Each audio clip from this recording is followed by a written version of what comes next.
just to remind all of you that the criteria for this course is minimum of 16 rounds.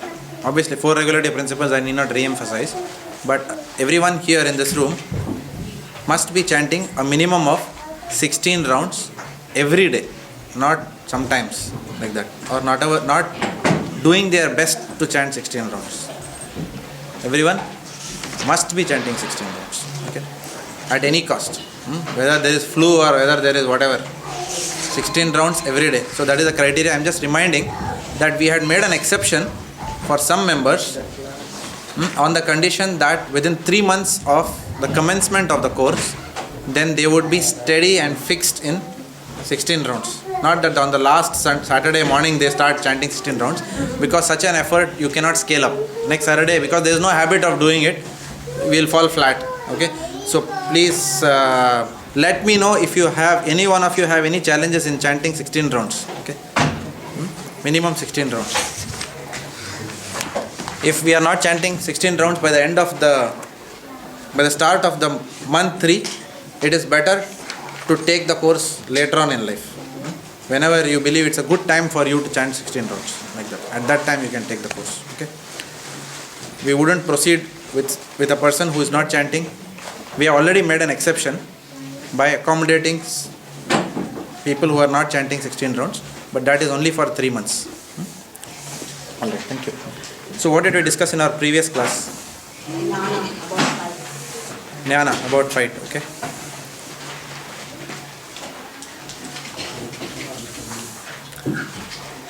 That's just a one-liner. Anything more than that?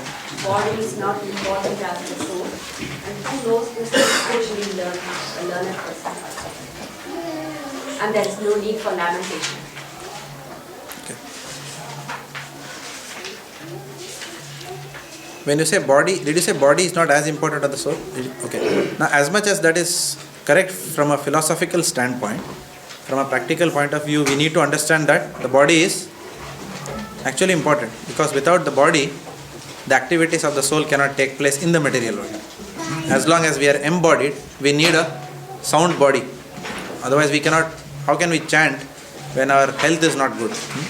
So, whenever such statements are made, we need to be very careful how they need to be taken. Yes, the soul is more important than body, spirit is more important than matter, but on a practical perspective, then this body is an instrument which has been given to us for the purpose of self-realization. So therefore this body must be taken care of. Just like if the machinery in a factory, if the machines fail to work, then production cannot take place. Production is down and productivity is also down. Both are down, like that. So just that caution, that's all. Yeah. Any other points we discussed in the previous class? We discussed about how the Vedas encourage understanding material existence as in terms of an illusion, that a dream being real, but that the experiences that one has in a dream is not real. Very good. Yes, Damu Prabhu.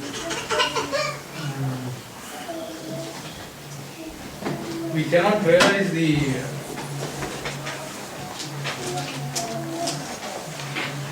tiniest soul in, I'm trying to remember Prabhu's saying. Soul is indestructible, we have seen. We have to perform penance and sacrifices, sadhana. Then accept bona fide knowledge.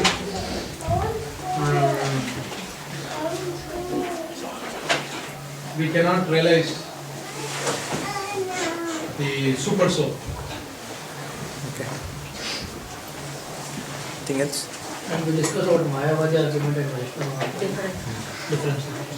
That was one of the main verses that we discussed in the previous class. So what are some of the points that Mayavadi raised, and what are the refutation? What is the refutation for those points? So Mayavadi says everything is Brahman, whereas Vaishnava is soul are eternal and individual. So the first point is Mayavadis refute the individuality of the Supreme Lord as well as the soul. Yep.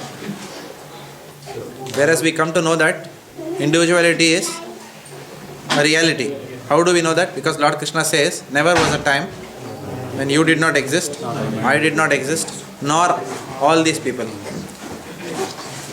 Yesterday Yamuna Lila was asking me, somebody was asking her, Viraj Prabhu was asking Yamuna Lila, are the number of souls in the universe, is that a constant? What do you think? How many say no? Okay, why? Because some people, there are pure devotees who work with God. Some of the, no. The total sum of the souls in the cosmos, spiritual world plus material world, is it a constant or is it variable? Why? It should be Because constant. you cannot cut. Because never was a time. Always present. Maybe some souls can go to spiritual world. But even then. Still there are souls. Okay, the actual answer is I don't know. Okay. But arithmetically and logically, it seems that the number of souls is a constant because never was a time that someone doesn't exist. So there was never a time when someone suddenly came into existence who was not having any existence. Right? So therefore everything is always constant. Like that. So that's what logic and arithmetic says. But bhakti is above all that. So the constant is infinite. The constant is infinite. You should join the Mayavadi ashram. That's how they speak. And then people say, wow, maja aaya. The constant is infinite. How does that sound? The more esoteric it becomes, the more people will say it's a very wonderful class. No, not devotees. If no one understands, that means it was a very good class. Otherwise, if bhakti is very simple, then how can it be so simple?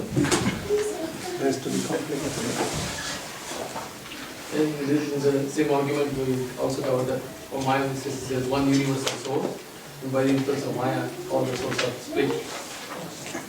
Becomes Bharat, Krishna says his soul is unbreakable and cannot Correct. be broken. Correct. So every soul is individual. And that comes from, that's the theme of the verse, we come from 12 to 13 and then we diverse to Correct. Yeah. having an understanding of how does Mayavadi argue both the existence of the soul and then the Vaishnava philosophy of existence.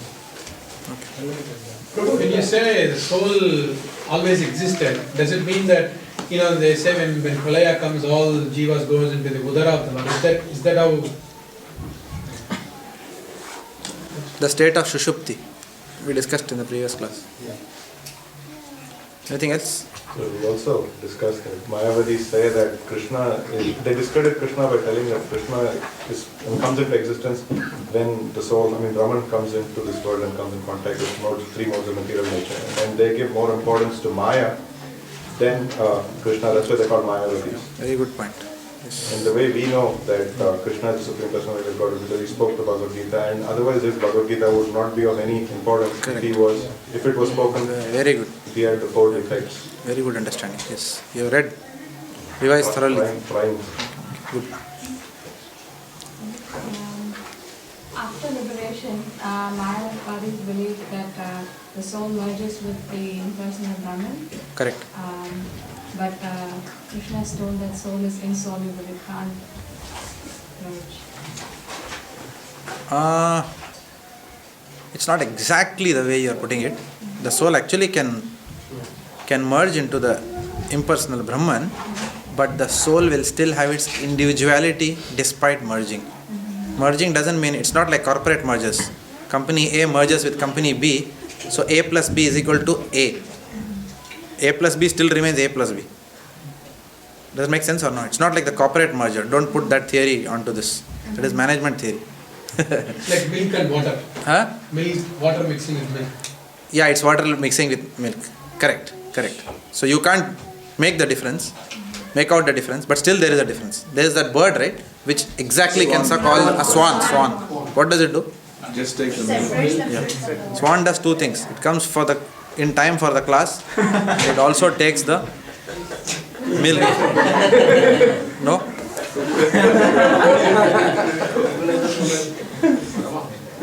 That's what Paramahamsa. Swan means Paramahamsa.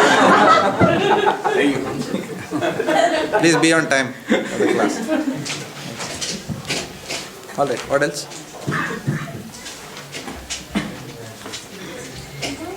Yes. Material world is false, that's what Mayavadi says, and Vaishnava says that material world is solution. What is the Sanskrit for that? Brahma Satyam Jagat Mithya. So we saw the pastime of Bhakti Brihat Bhagavat Maharaj, who did not offer khichdi, okay, to the Mayavadi. He said, why do you want khichdi? Because when Jagat is Mithya, then why do you have hunger? Then the Mayavadi is saying, oh, that is all philosophy, but now I am hungry. So he said, what hungry? Then you eat Brahman. Right? Why are you asking khichdi? That's what Maharaj said. Because this Mayavadi is sitting inside the holy dham and saying that the holy dham is mithya. That is the problem. It's a dham aparad also he was committing. In Vrindavan he is sitting and talking that. Right? So that we saw that also. So these are few things. If you keep this much is enough to keep in mind. And again you can keep on reading this chapter, but yeah, these are some basics. So, I've got a question. Last, when we were discussing the differences, you mentioned that individuality exists in conditioned state. That's what Mayavadi's argument is. Correct. That's what Krishna says that there was never a time when I... Individuality exists even in the unconditioned state. Unconditioned state. That's what Krishna is refuting. What is individuality in the unconditioned state? That is Jivan Mukta, a person who is in the material world but still is not conditioned, or the person has gone back to the spiritual world but that person remains that person. That individuality is still there. So there is Rupa Manjari, there is Rati Manjari, there is Ananga Manjari, there is Lalita Sakhi, there is Vishaka Sakhi, everything. Not that everyone has become Krishna. Not like that. Yeah. In 7th chapter 4 in the Devesha Buddhamai Yeah. Prabhupada explains that the condition of the soul, like eternally conditioned, Nitya Baddha. Yes. What is the explain? So Nitya Baddha refers to souls who are eternally in the material world. Okay. Now it is very clearly mentioned. I have asked this question of my teachers as well. So they have explained to me that this eternally refers to an infinite period of time. Okay. Constant is equal to infinity. So infinite period of time. That is Nitya Baddha.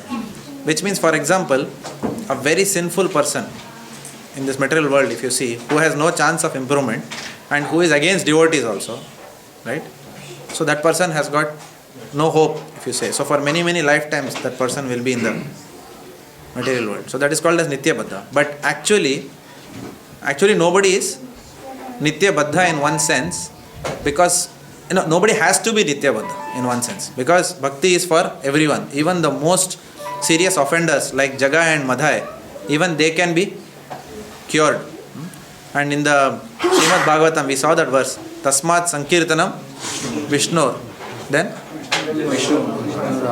Jagan Mangalam Mamhasam Mahatam Api Kauravya.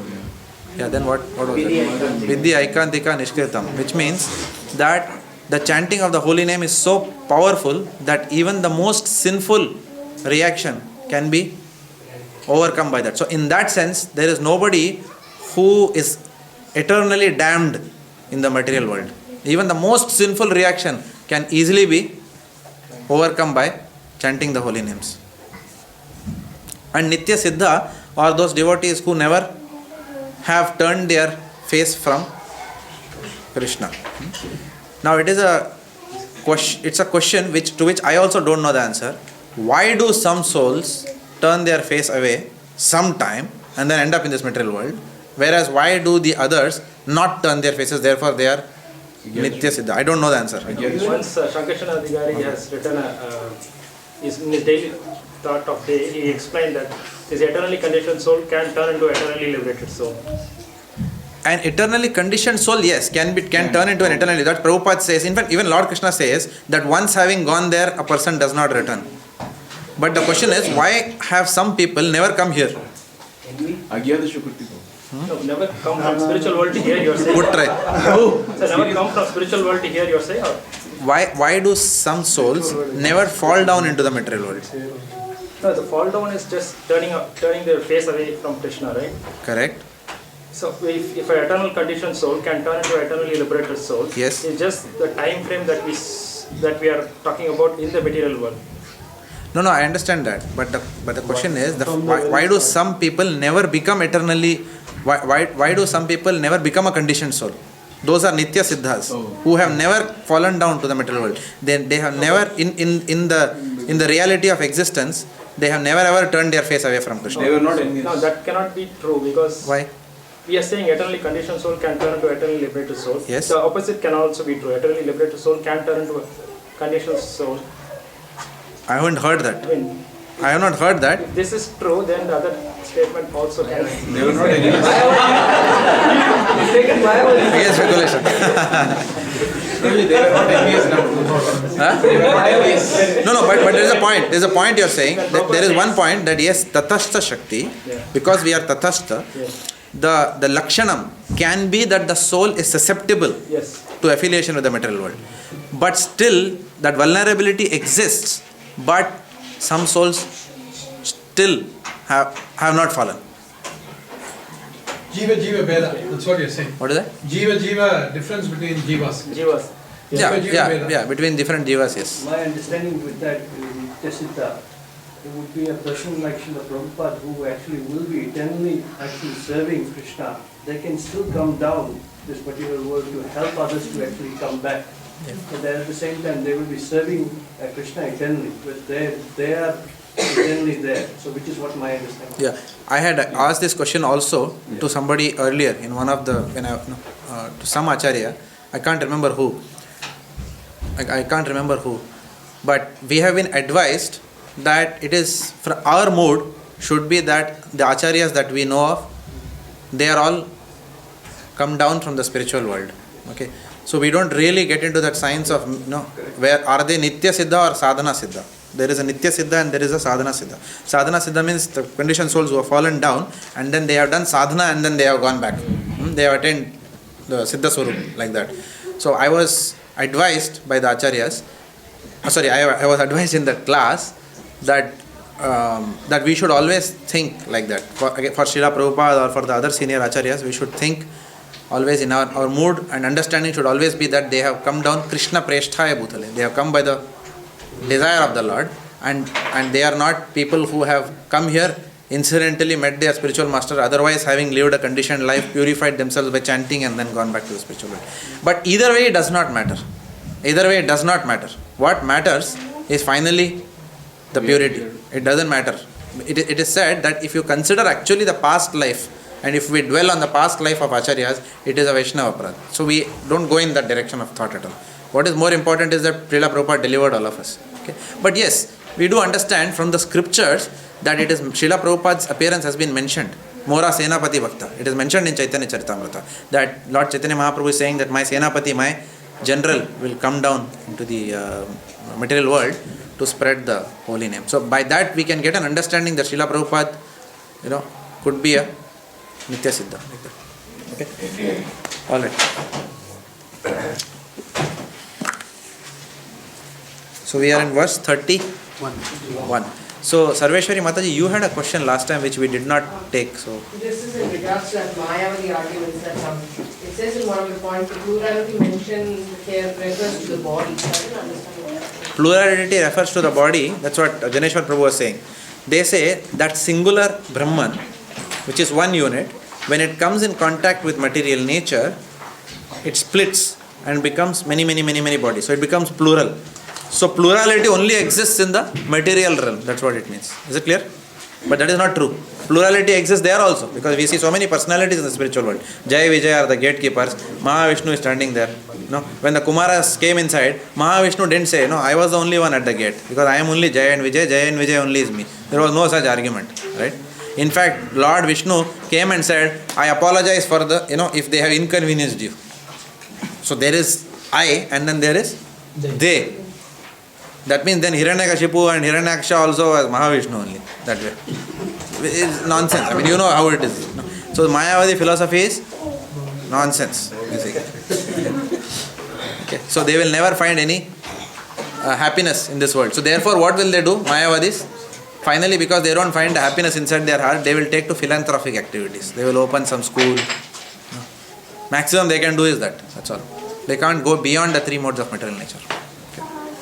All right. So we'll begin today's class. Before beginning today's class, please welcome Shamala Mataji, our Mill Park Bhakti Vriksha member. Shamala Mataji, can I introduce you for half a minute if you don't mind? I don't mind at all. Shamala Mataji is an admirable woman. Okay. I can't, it's very difficult for me to speak about her, but her husband has gone through blood cancer recently. He was detected with blood cancer. Both husband and wife have gone through a very tough period over the last 2-3 months. Suddenly he was discovered like that. He was in hospital. Only recently her husband Krishna Prabhu, he has been discharged from hospital, and it's an example for all of us, because despite that condition, usually people will lose faith, because we have seen what is that situation.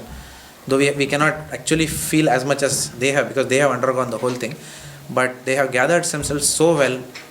They have kept themselves in the boat of Krishna consciousness despite all these problems.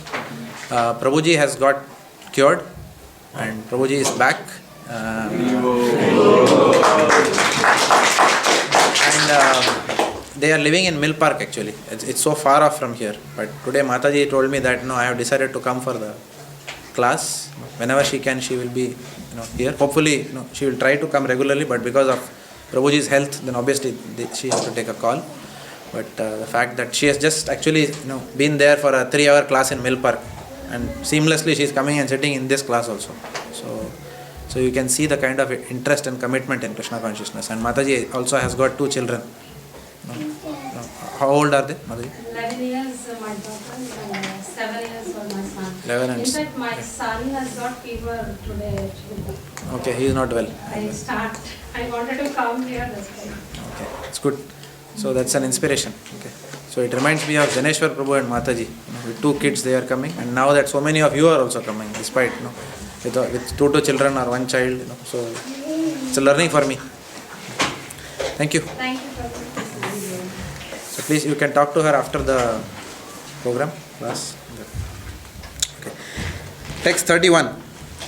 Considering your specific duty as a Kshatriya, you should know that there is no better engagement for you than fighting on religious principles, and so there is no need for hesitation.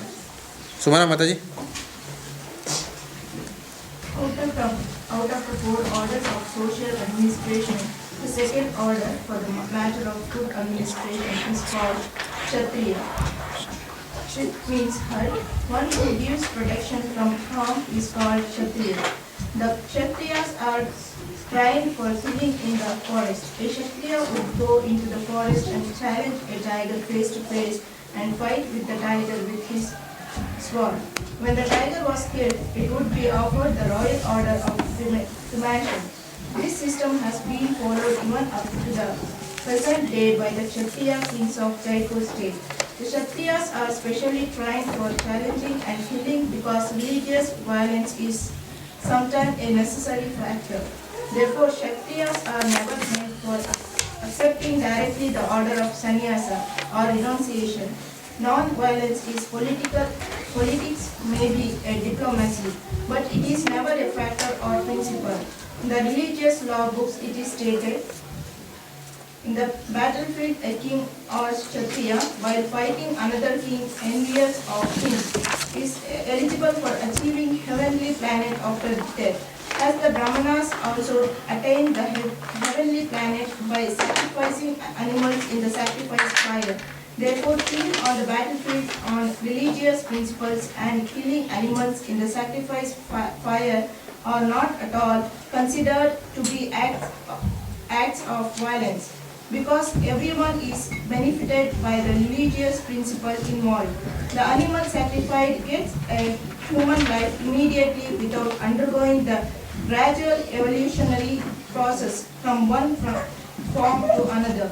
And the Kshatriyas killed on the battlefield also attain the heavenly planets, as do the Brahmanas who attain them by offering sacrifice. There are two kinds of swadharmas, specific duties. As long as one is not liberated, one has to perform the duties of his particular body in accordance with religious principles in order to achieve liberation. When one is liberated, one's swadharma specific duty becomes spiritual, and it's not the material bodily concept. In the bodily conception of life, there are specific duties for the Brahmanas and Kshatriyas, respectively, and such duties are unavoidable. Swadharma is ordained by the Lord, and this will be clarified in the 4th chapter. On the bodily plane, Swadharma is called Varnashrama Dharma, or man's stepping stone for spiritual understanding. Human civilization begins from the stage of Varnashrama Dharma, or specific duties in terms of the specific moods of nature of the body obtained. Discharging one's specific duty in any field of action in accordance with the orders or highly authorities serves to elevate one to a higher status of life. So what are the points here?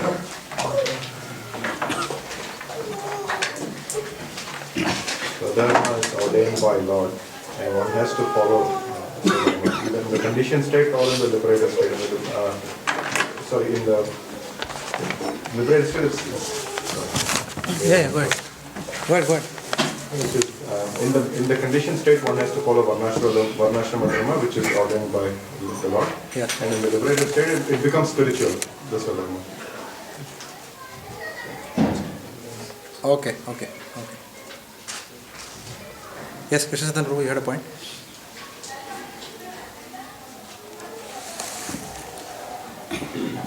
And one point is religious violence is sometimes a necessary factor.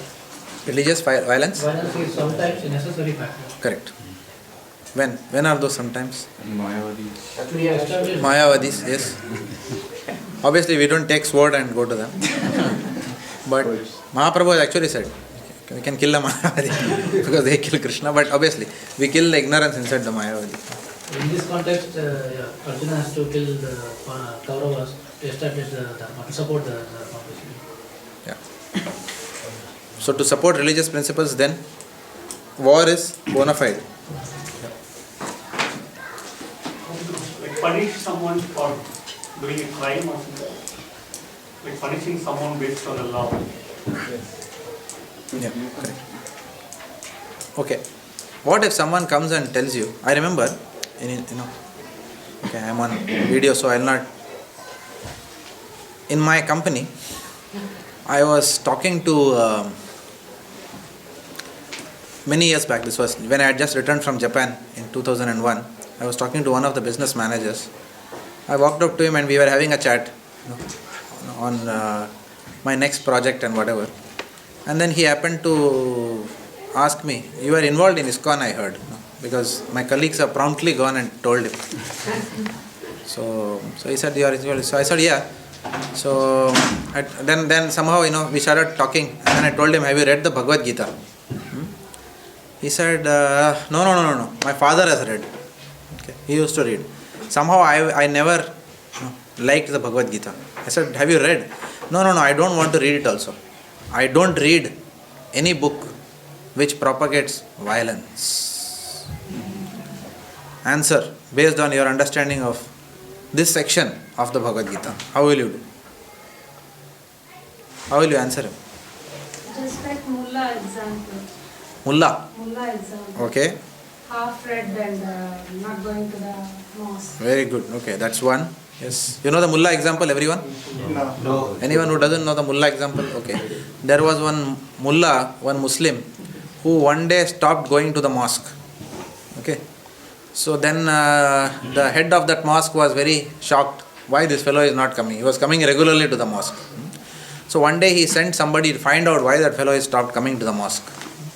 So he went there and then he asked him, Arey bhai, why are you not coming to the mosque?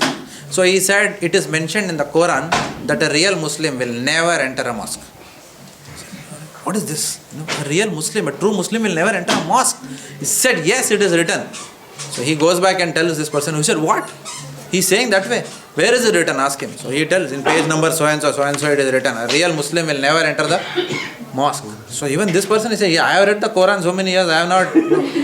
So then he said, get the Quran here. Then he is reading. A real Muslim will never enter the mosque. And then he goes further, what is written? And then what is written? Without washing his feet. That is what my Mataji is saying. So this is called as Ardha Kukut Nyaya, half knowledge of things. So based on half knowledge of things, oh, Bhagavad Gita is all about violence. Okay, there was too much of killing. I am a very peace-loving man.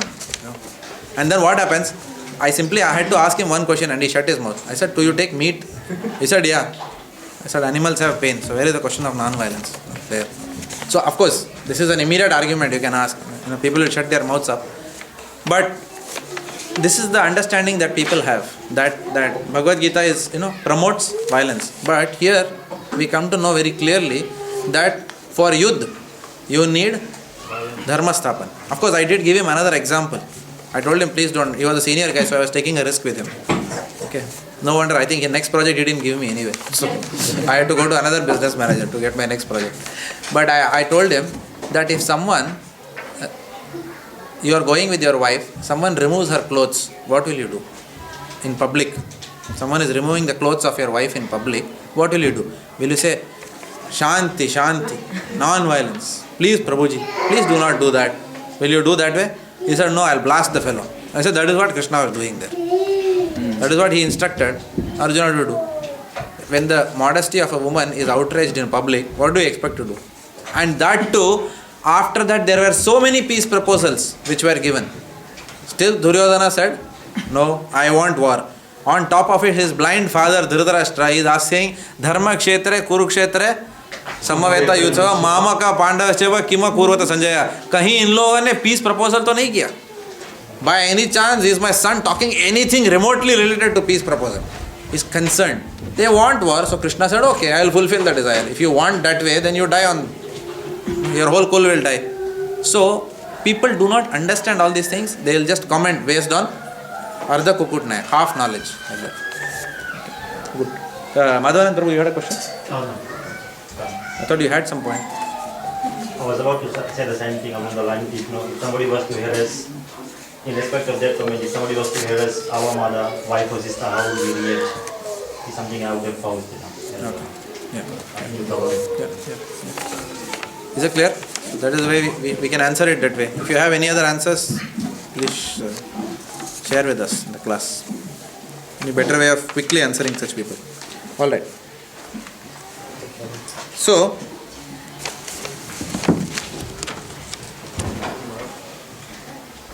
the previous section, if you remember, what was Arjuna's mood? He was displaying compassion. We discussed true compassion, false compassion.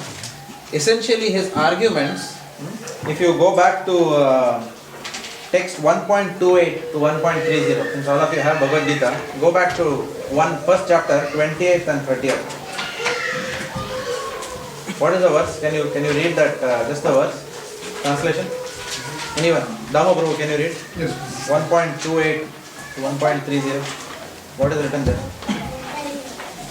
When the son of Kunti, Arjuna, saw all these different grades of friends and relatives, he became overwhelmed with compassion. 28. My dear Krishna, seeing my friends and relatives present before me in such a fighting spirit, I feel the limbs of my body quivering and my mouth drying up. Correct. What did he say in 29? My whole body is trembling, my hair is standing on end, my bow Gandhi was slipping from my hand and my skin is burning. 30. I am now unable to stand here any longer. I am forgetting myself and my mind is reeling. I see only causes of misfortune. Oh Krishna, killer of the KC demon. So what are the symptoms? False? Compassion. Compassion was on what platform? On the platform that he is responsible for. So how did Lord counter that argument? By saying, you are not the body, you are the soul, which we saw in the previous class. Correct? And that part we called as Jnana fight. Everyone with us so far? Yeah. Yeah? So now, in this section, what's happening? From that jnana, Krishna is now going to transition the premise of the argument to karma or duty. That is what is happening in this verse, if you see. The whole nature now, Lord is talking everything about karma. Activity. This is knowledge. This is the realm of knowledge and this is the realm of activity. Jnana and karma. Now, he is showing fear. Fear of what? Unhappiness and sin. He is saying that sin will come to me and I will be unhappy. Right? So therefore Lord is saying, do your karma. Now, of course we are going to see more, but that transition point we have to be very clearly understand in the Bhagavad Gita.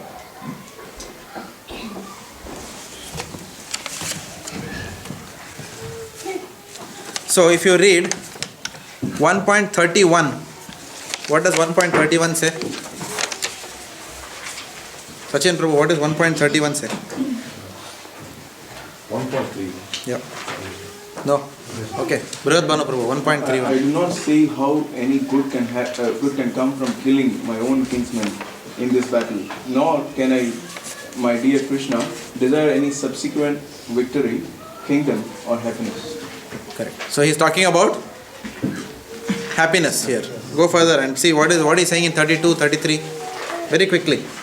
O Govinda, of what avail to us or the kingdom, happiness or even life itself, when all those from whom we may desire them are now arrayed in this battlefield? O Madhusudana, when teachers, fathers, sons, grandfathers, maternal uncles, father-in-law, grandsons, brother-in-law and other relatives are ready to give up their lives and properties and are standing up before me, why should I wish to kill them, even though they might otherwise kill me? O maintainer of all living entities, I am not prepared to fight with them even in the exchange of the three worlds, let alone this earth. What pleasure will we derive from killing the sons of Dhritarashtra? Okay. Then what happens in 38? 38. O Janardana, although these men, with hearts overtaken by greed, see no fault in killing one's family or quarreling with friends, why should we, who can see the crime in destroying a family, engage in these acts of sin? So the theme is what? And in between also if you see, but so we don't want to read all the verses. But please go through that section once again to get a grip on what's going on here. We have to see the link and connection between one section and another section of Bhagavad Gita. So that is a link, if you're as a thread. Okay. So 1.28 to 1.30 is being countered on the platform of jnana. And 1.31 to 1.38 is being countered on the platform of karma or activity. Is it clear? Now, yeah. What is it? 1.3. 1.28 to 1.30 is being countered, is not jnana. That logic of false compassion for the body is being countered by Lord Krishna, giving the arguments on the premise of jnana or knowledge of body and soul, matter and spirit. And Arjuna's lamentation on 1.31 to 1.38, which is based on fear of unhappiness and sinful reaction, is being countered by Lord Krishna today based on the argument of karma or a duty. Now go back and read text 2.2. Shamala Mataji, you can read 2.2.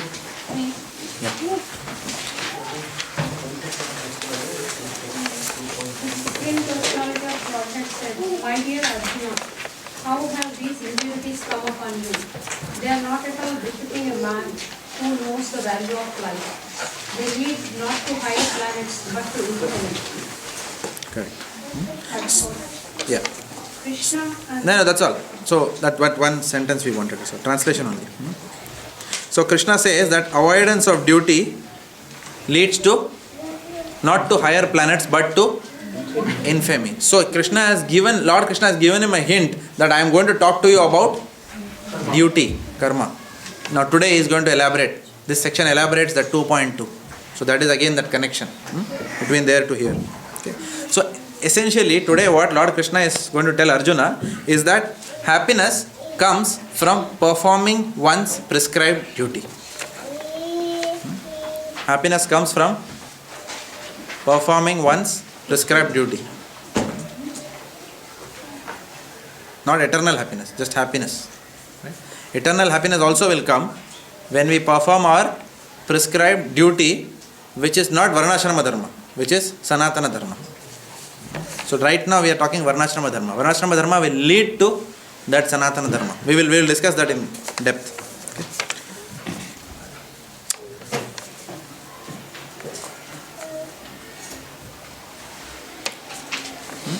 Now, the other understanding we need to have is, while the earlier arguments were refuted on the basis of jnana, today's arguments, which are based on karma, are inferior arguments. So please make a note of that jnana is higher than karma. So slowly, the yoga ladder we are just seeing the ladder appearing in front of us now. Jnana is on any argument put forth on the platform of jnana is higher than an argument put forth on the basis of karma.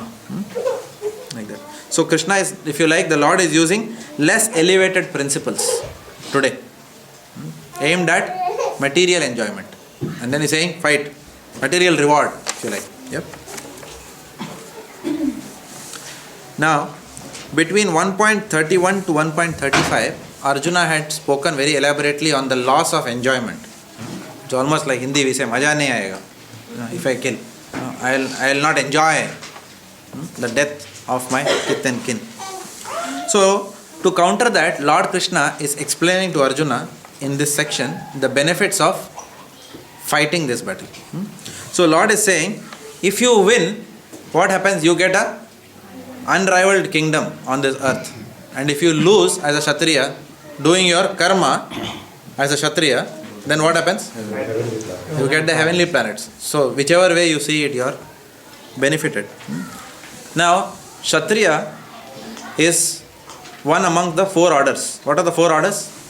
Brahmana, Vaishya, Shudra. Brahmana is the which class? It is a learned class of society. What is the Kshatriya? Kshatriya is the administrative class of society. Vaishya is the mercantile class, and Shudra is labor. Okay. So please remember that. So it is the second order. So the duty of a Kshatriya is what? Kshatriya means comes from two words. Shat and Trayate. Means what? Protection from harm. From the Traya. You remember Tapatraya we said. Tapatraya means what are the Tapatraya? Adhyatmik, Adi Bhautik and Adi Daivika. These are Traya. Tapatraya. Okay. So these are Tapa actually. The three Tapatraya. Like that. So here it is said Shat Trayate. Trayate means one who provides protection from harm. Like that. Now Lord Krishna is explaining in this section the duties of a Kshatriya, which is worth noting down. So Lord Krishna is referring from the Parasara Smriti, and he explains the duties of a Kshatriya. Now before we go to that, we will quickly go and read some sections from the 2.32, so we understand that better. Raja Prabhu, would you like to read 2.32? I will read the translation. O Partha, happy are the Kshatriyas to whom such fighting opportunities come unsought, opening for them the doors of the heavenly planets. Prabhu, I just want to say one thing here. Yeah. It's not a question, but it's a suggestion. Discharging one specific duty in the field of action in accordance with the order of higher authorities serves to elevate one to a higher status of life. Correct. So, in that verse, 31st verse, Krishna is instructing Arjuna to fight. And in the next verse, right, we can see the connection. What if he fights, what is the advantage with what? Correct. This point is a connection between these two. That's Correct, what I correct, felt. correct. Yeah, good understanding. The purport. As supreme teacher of the world, Lord Krishna condemns that the attitude of Arjuna who said, I don't find any good in this fighting. It will cause perpetual habitation in hell. Such statements by Arjuna were due to ignorance only. He wanted to become non-violent in the discharge of his specific duty. For a Kshatriya to be on the battlefield and to become non-violent is the philosophy of fools. In Parasara Smriti are religious quotes made by Parasara, the great sage and father of Vyasadeva. It is stated, English, let's read the English. Yeah. The Kshatriya's duty is to protect the citizens from all kinds of difficulties, and for that reason he has to apply violence in suitable cases for law and order. Therefore he has to conquer the soldiers of inimical kings, and thus with religious principles he should rule over the world. Considering all aspects, Arjuna has no reason to refrain from fighting. If he should conquer his enemies, he would enjoy the kingdom, and if he should die in the battle, he would be elevated to the heavenly planets, whose doors were wide open to him. Fighting would be for his benefit in either case. So, Lord Krishna is explaining the duties of a Kshatriya. The first duty of a Kshatriya is to protect all citizens from difficulties. The second is to apply violence where required for law and order. Protect all citizens and apply violence if required. That is why the cops are there. Sometimes the cops have to take the gun and shoot to impose law and order. Also to conquer inimical kings. That is the third teaching from the Parasara Smriti. Fourth is to rule the world according to religious principles. So the goal of fighting should be that the person who wins then re-establishes dharma. And Lord is emphasizing that Kshatriyas are never meant to take the order of sannyas. So if you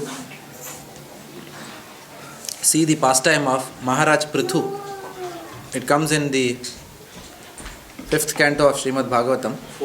4th canto. Sorry. So it comes in the 4th canto of Srimad Bhagavatam. So Maharaj Prithu ruled over the earth for many years. He was an ideal king. The whole section on Maharaj Prithu is a lesson on Varnashrama Dharma for all of us. How he ruled. He ensured that the Brahmanas were respected, taking guidance from the Brahmanas in decision making, ensuring that the other two classes also, Vaishyas and Shudras, were protected at all points in time, ensuring that the money which is generated in the economy and people are paying taxes on time, ensuring that is plowed back for the welfare of society. So he was ruling as an ideal king, following the tenets of Varnashrama Dharma, ensuring that that law and order was there. The Shudras didn't run amok here and there. They were given enough so that they don't have to think of crime at all. Right? And even if someone by chance engaged in criminal activity, ensuring that the policies were such that people will think 10 times before they commit something like that. Right? So it was a very perfect Varnashrama Dharma.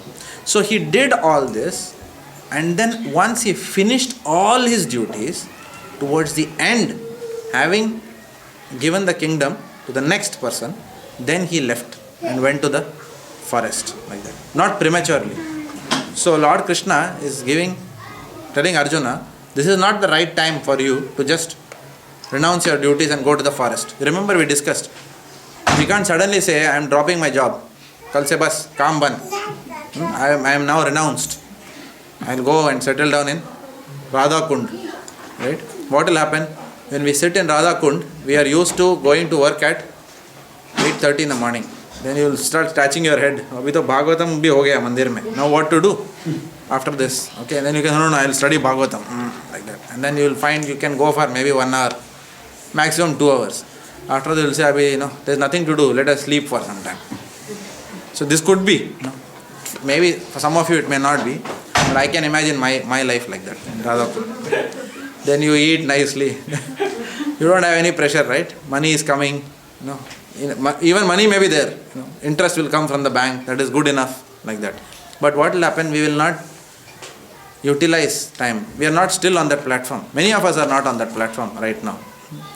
To settle down in Radha Kund, where we know 100% that we will utilize our time in Krishna consciousness, that we will go into the forest and chant 192 rounds or something like that, or pack our life in such a way in Radhakund that we are back-to-back services.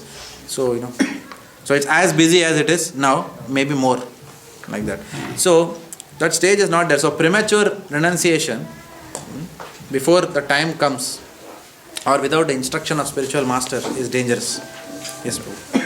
Prabhuji, in case of Prithu Maharaj, when he left, passed on to the next person in his kingdom and went into the forest. Same as Bharat Maharaj, at the end of his life, he went into the forest. So you mentioned that they are renounced, but Kshatriyas are not supposed to take sannyas.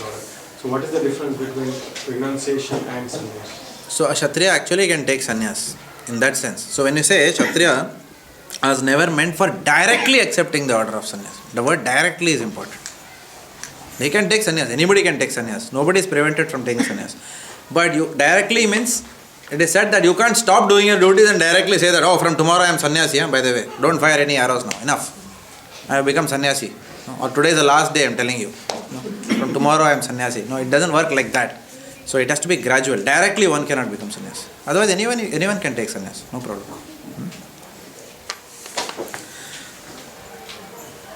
And Lord Krishna is saying non-violence in politics may be a diplomacy, but it is never a factor or principle. So such non-violence is useless, which Arjuna is talking of here.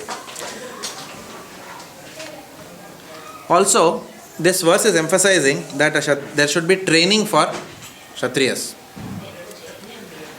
And it is mentioned that training is necessary because religious violence is a necessary factor again. So people have to be trained on how to fight.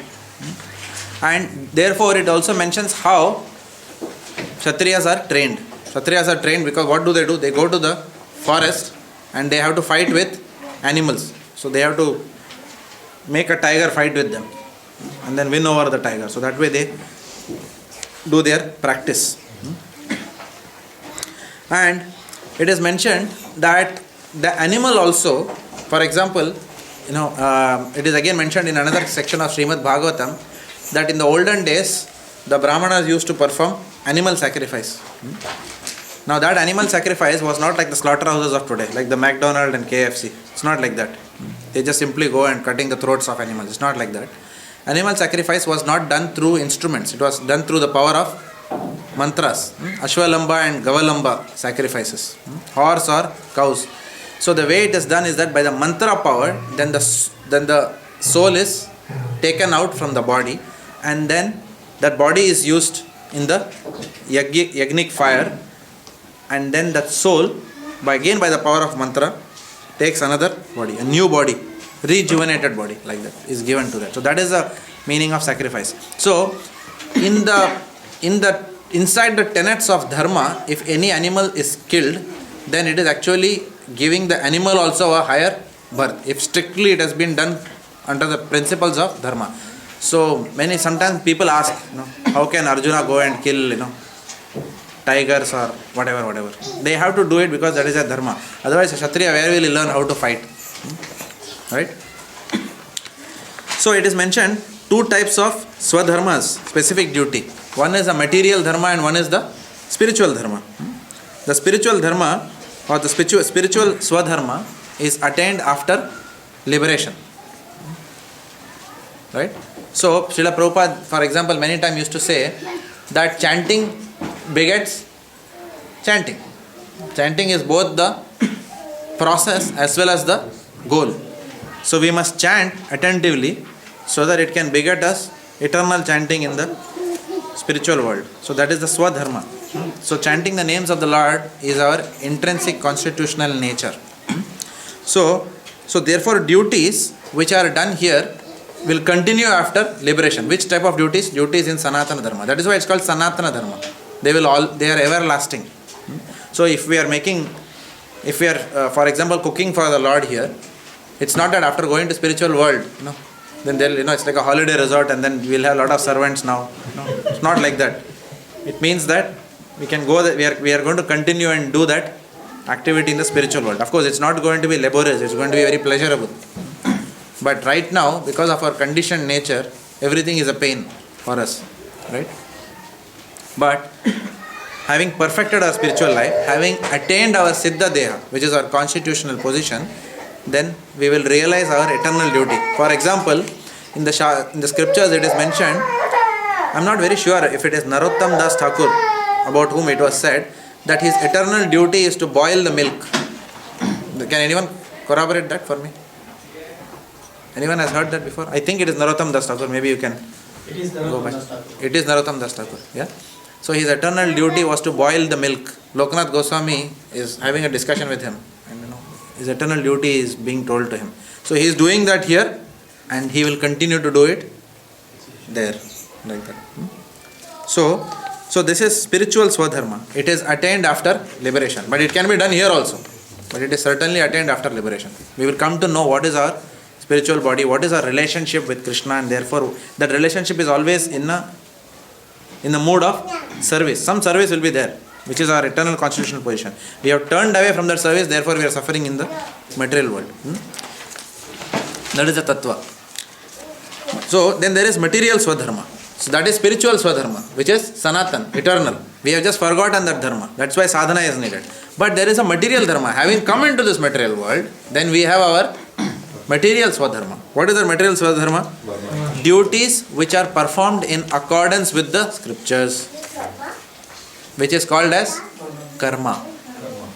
Okay, so there is karma, there is vikarma, and there is akarma. You remember that quiz? Duties performed in accordance with the scriptures. This is called as karma. So right now, what is being talked about by Lord here? So everyone is able to see the connection. Any doubts? Anyone who has lost us? Tarun Prabhu, are you there with us? Okay. Is the Lord trying? Yes. No, I got a question from the previous explanation of the previous verse. In connection with this, it says in last paragraph, as long as one is not liberated, one has to perform the duties of his particular body in accordance with the religious principles in order to achieve liberation. Correct. So, what does it really mean? Particular body, so body of one of these Varnashrama system? Like So the body has got two components. One is the gross body and one is the subtle body, right? So because of this gross and subtle body, we have certain tendencies, we have certain aptitudes, we have a proclivity or inclination to do certain things. So we are impelled by the three modes of material nature to engage in some kind of an activity, right? For example, somebody, he just can't sit in a classroom, he has to go and play footy. That is his dharma. He can't, he says, I'm not interested in studies, please forget it, sports is for me, right? So for some other children, he'll say, mama, don't put me in sports, I'm happy, I'll study nicely in class. So everyone has got different aptitudes. Somebody will say, no, study sports, no, I just want to be a musician, that's all. So they'll be singing even on the street without any money. They don't want remuneration, but they'll just sit and sing. That itself gives happiness. So because we are conditioned by the three modes of material nature, right, we have certain aptitudes, we have certain traits, we have certain qualities also which we developed. So that is what Lord Krishna mentions later on. He says that the classification of who is Kshatriya, who is Brahmana, etc. is not based on birth. Chaturvaranam maya shrishtam guna karma vibhagashaha. So it's based on guna. It's based on the nature of a person, where the nature of a person takes him to. And guna and karma, what activity he is ultimately doing at the end of the day. So that is what is classifying him under Varnashrama dharma. So now you read that again. Discharging one's specific duties in accordance with the orders of higher authorities. What is this order of higher authorities? What is the order that is mentioned here? Varnashrama dharma is being mentioned here. So discharging one's duty in accordance with Varnashrama dharma will elevate one to the higher status of life. Okay, please understand. Will anyone elevate one to Vaikuntha is not mentioned. Will elevate one to higher status of life. So there are gradations in statuses of life. The lowest being the hellish planets. Okay, and then up and up and up. Then comes Patala Loka till the earthly planets. Then comes the heavenly planets, and then finally comes the Siddha Lokas, and then above that is the Brahmaloka and then finally Vaikuntha. So the status of life is different. In the hellish planets, what is the condition of life? One has to eat, one has to swim in oceans of stool, blood and vomit. That is mentioned here. It may sound a bit gross, but it's mentioned in the 5th canto. So that is the condition of life. And one has to work very hard. Hard labor is there, right? And then above that are the subterranean heavenly planets, which is called as the Bila Swarga. They are also heavenly planets, just above the hellish planets. They are all below earthly planets, but those are also heavenly planets. But they are called as subterranean heavenly planets. So hellish planets, above that is subterranean heavenly planets. In subterranean heavenly planets, the opulence is much higher than the top heavenly planets. Okay, now we know that. People who have studied 5th canto will know that. But for others it is information. Right? Because we always think that whatever planets are down below, the opulence is not as high as planets up there. No, the opulence is more. In the subterranean heavenly planets, the material opulence is more. But what is not there? Piety is not there. So there is no scope. There is no piety. There is only material opulence. So that's why it's a degraded kind of a situation. In the earth, there is both piety as well as everything is mixed. Right? And on top, there is piety plus piety and opulence, both are there. Opulence is of a very high level. When it comes to above the earthly planet, opulence is also very high. The earthly planet has been specifically designed in such a way so that we can go back to Godhead. Because what is common on top and bottom is opulence.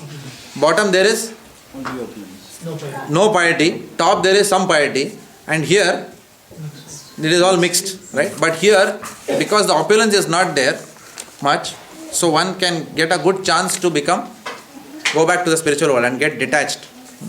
Because in the higher planets, there is no old age, disease, etc. It's a pretty comfortable existence. And people are only enjoying their karma on top as well as in the bottom planets. The accumulation of karma only happens in the earthly planetary system. So this is karma bhumi. So the demigods also, they are also praying that let us take birth here, quickly get the Sankirtan movement, participate here and then go out of this material universe altogether. So different statuses of life are there everywhere, if you see in these planetary systems, right? So when a soul falls down into this earthly planetary systems, there is a good opportunity, right, to elevate oneself to higher planetary systems, slowly by following Varnashrama Dharma, higher and higher and higher, increase your level of piety, right, and finally then go back to Godhead. So that is what is the import of this verse. Just one point, Prabhu. Even demigods wants to come to earthly planets to go back to. For easier approach. For easier approach. Sorry, Yogeshwar Prabhu, you had a question?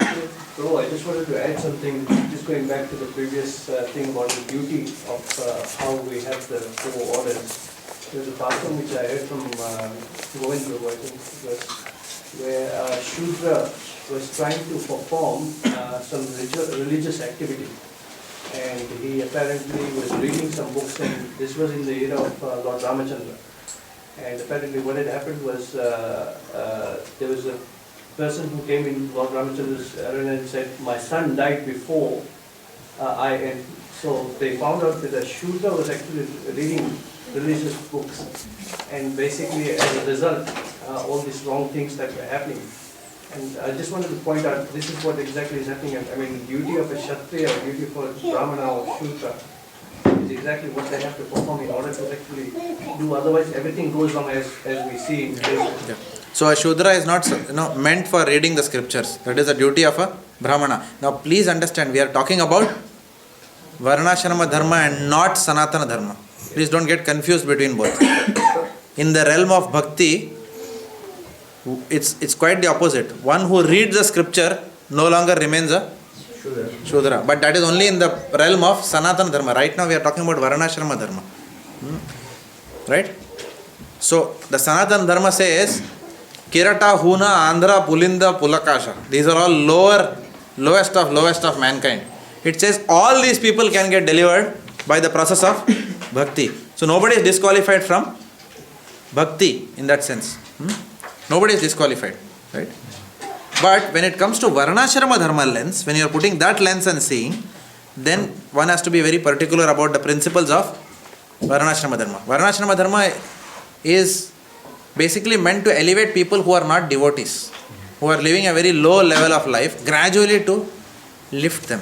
And for them all these rules are there. For example, some drunkard has fallen down. We were discussing in Mill Park also. One drunkard has fallen into the gutter. Okay. You will not expect him, okay, please come, let us read Chaitanya Charitamrita or, nectar of devotion. So first he has to be told, you come out of the gutter first. From tomorrow, drink, but at least don't fall in the gutter. Have a person who can hold you.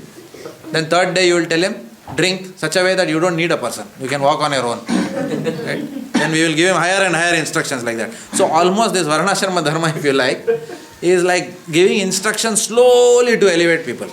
Okay? So you are a Shudra, why don't you, elevate yourself a little bit more to the higher class, till everyone becomes to the platform of Brahmana.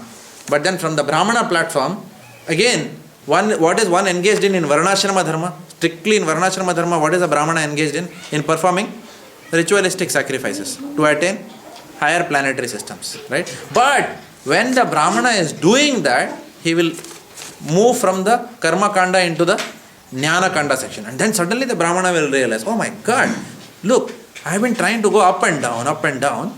There is a way by which I can escape. So he'll suddenly get the Jnana. And then he'll go further and read the Bhakti section. And he'll say, okay, by Bhakti I can still get out. Oh, there is a way of getting out and attain impersonal liberation. And there is a way of getting out and attaining personal liberation. Brahmeti Paramatmeti Bhagavan iti Shabdyate. So he will understand these principles. And then from Varnashrama Dharma window, he'll jump onto the Sanatana Dharma window and then become a devotee like that. Right? Till that time he'll remain a Brahmana. But when he becomes a devotee, he still remains a Brahmana, but now he is a Vaishnava. So somebody asked a question in Mill Park program today. All Brahmanas Vaishnavas or all Vaishnavas Brahmanas? And which is incidentally we also studied that in our 6th canto recently. So a Brahmana need not necessarily be a Vaishnava. But Vaishnava certainly is a Brahmana because Vaishnava has got all the qualities of a Brahmana. Like that. Okay. George, one quick question. So why, I'll be very short. Why does then Krishna explain jnana first and then karma? Is he trying to allude that do karma with jnana? Or once it is established, jnana is higher than karma. Why is this reverse order? Yeah. So again Krishna is going to start from karma and go to jnana. From the 3rd chapter, he is going to go in that sequence. But right now what he is doing... Just for the refutation. Correct. He is refuting in the order in which Arjuna is lamenting. Okay. So Arjuna lamented on that platform, so he gave that. Okay. Then he gave this. But now, you are right, Krishna is now going to go through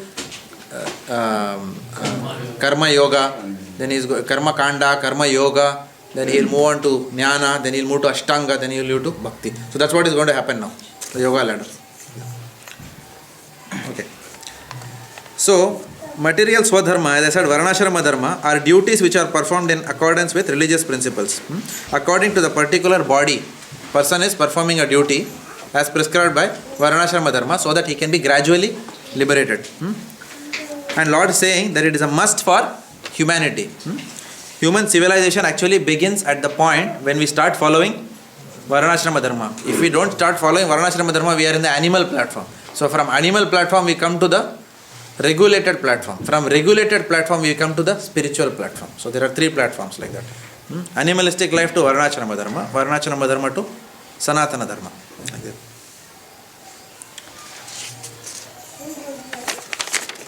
Alright, so we'll read text 33. If, however, you do not perform your religious duty of fighting, then you will certainly incur sins for neglecting your duties and thus lose your reputation as a fighter. Rupanuga Prabhu. Arjuna was a famous fighter. He attained fame by fighting in many great demigods, including Lord Shiva. After fighting and defeating Lord Shiva in the presence of the hunter, Arjuna played the Lord and received as a reward a weapon called Pashupata Ashtra. Everyone knew that he was a great warrior. Even Dronacharya gave him a dedication and awarded him special weapon by which he could still even his teacher. So he was credited with so many military certificates from many authorities, including his adopted father, the heavenly king. But he adopted ceremony, he would neglect his specific duty as but he would use all his fame and good name and thus prepare his royal road to hell. In other words, he would go to hell not by fighting, but by return from the black path. Okay. So what are the points here? It is better to follow one's own prescribed duty imperfectly rather than following other's duty perfectly. Beautiful. Yeah. That is what Yogeshwar Govind Prabhu's example was. The Shudra, instead of doing his duty, he was trying to, do the duty of a Brahmana, and therefore that happened. There was chaos in society. Yes. Good question. If a person is in whatever, whichever order of life in Varnashrama Dharma he is, if he wants to follow Sanatana Dharma or Bhakti, then he is no longer bound by prescribed duties at all, and he can be Kshatriya. If Arjuna says, I want to perform Bhakti and not fight this battle, it's okay for him to do that? Correct. It is okay for him to do that. Unfortunately, his guru is Krishna. No, I'm sorry, I'm so using the word unfortunately in the context of your question. Yeah. So yes, a person who does devotional life, he doesn't have any duties whatsoever to his kith and kin, forefathers, no duties.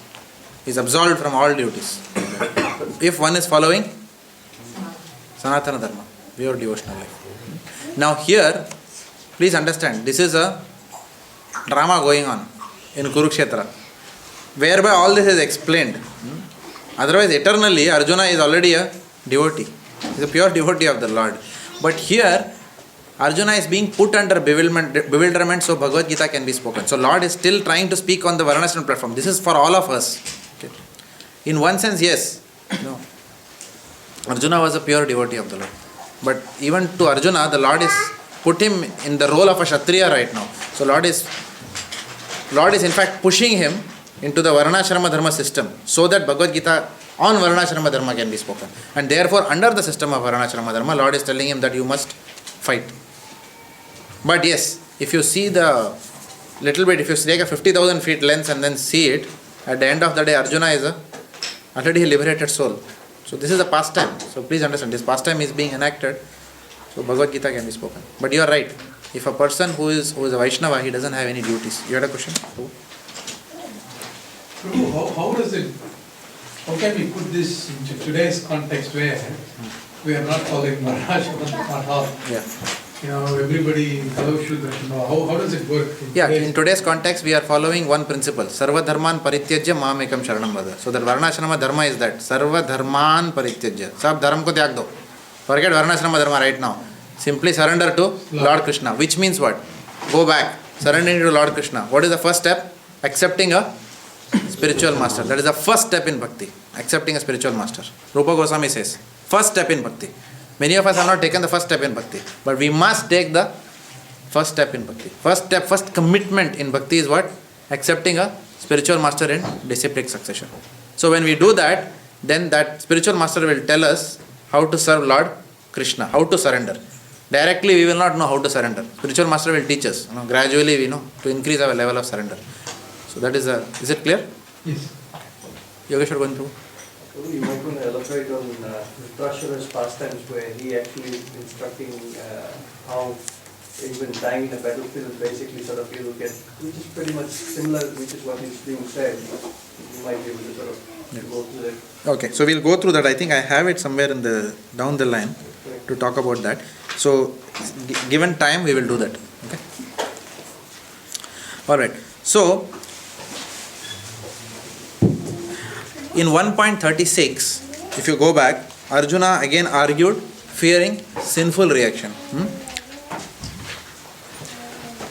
So by not fighting, there are many losses that Arjuna will incur. So the first loss is mentioned in this verse. What is that first loss which is mentioned? Sin and infamy. The first loss by not fighting is mentioned here.